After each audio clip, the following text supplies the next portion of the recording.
We got a lot of great books for you this week coming up next. We're going to start with this because it's so much fun. The Pulp is back. They're coming at you with a bunch of different titles. From Doc Savage, you got Phantom, you got Mandrake, you got Flash Gordon, you got Vampirella, you got Shadow in a science fiction environment. Good pulpy fun with a lot of new spin coming out of King Comics. And not to be confused with some of the other Phantoms that are going on or the Flash Gordons, but take a peek at the art in Flash. Really fun, really perfect. And of course, you got some Cook covers on these guys. Casanova, I've never read it.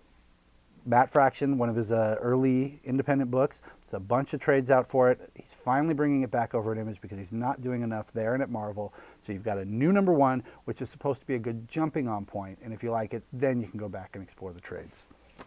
I brought this up to show you because it's still going strong. It is Patrick's favorite on the shelf every time it comes out, so don't miss one.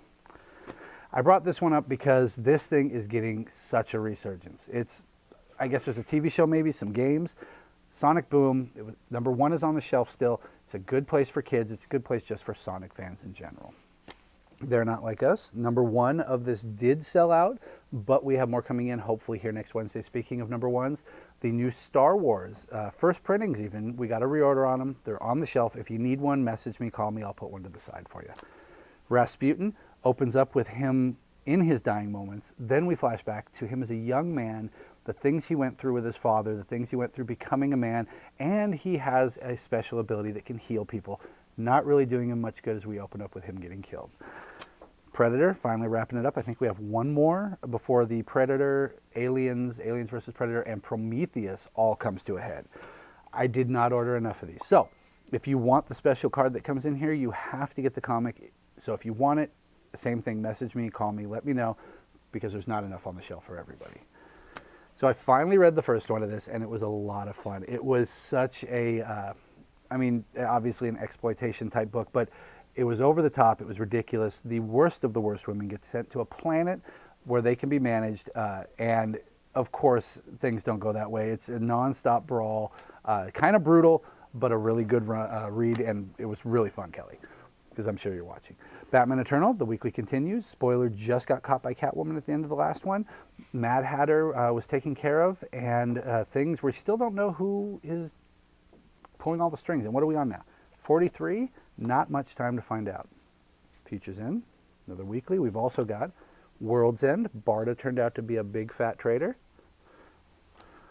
Forever People, unfortunately, getting axed, but I've enjoyed it while it lasted. If you're a New Gods fan, you're going to want to get this. You're going to want to get Godhead, that was crossing over into all the Green Lantern tales. And, of course, you're going to want to get Multiversity because they're in there.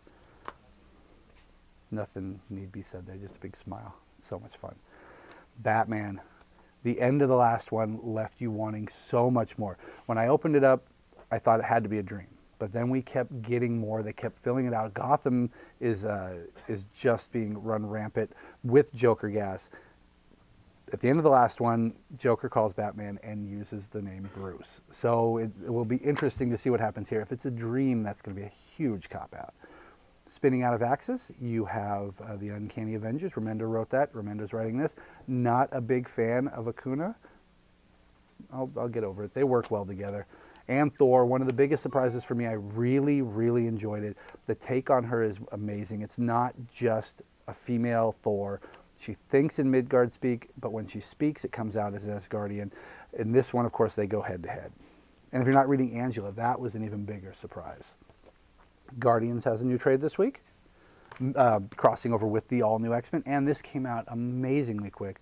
Kirkman's new book, you can get the first 5 issues, I believe, for only $10. So if you haven't tried it, you like Walking Dead, if you like Super Dinosaur, that really has no bearing on this, try Outcast. It is a fun book.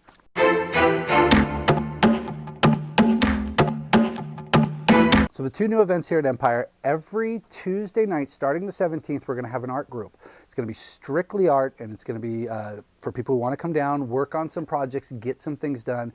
First Tuesday of the month is going to be a work night. The second is going to be a live model. The third is going to be a work night, and then the fourth will always be a speaker. So keep that in mind for Tuesdays. Thursday nights is always a writing night. From 5 to 8, you come on down, get some things done. It doesn't have to be comic books. It can be a novel. It can be a play. Whatever you want, as long as you want a place where you can get some distraction-free writing done. And, of course, we're going to have some guest speakers coming in for that, too. So.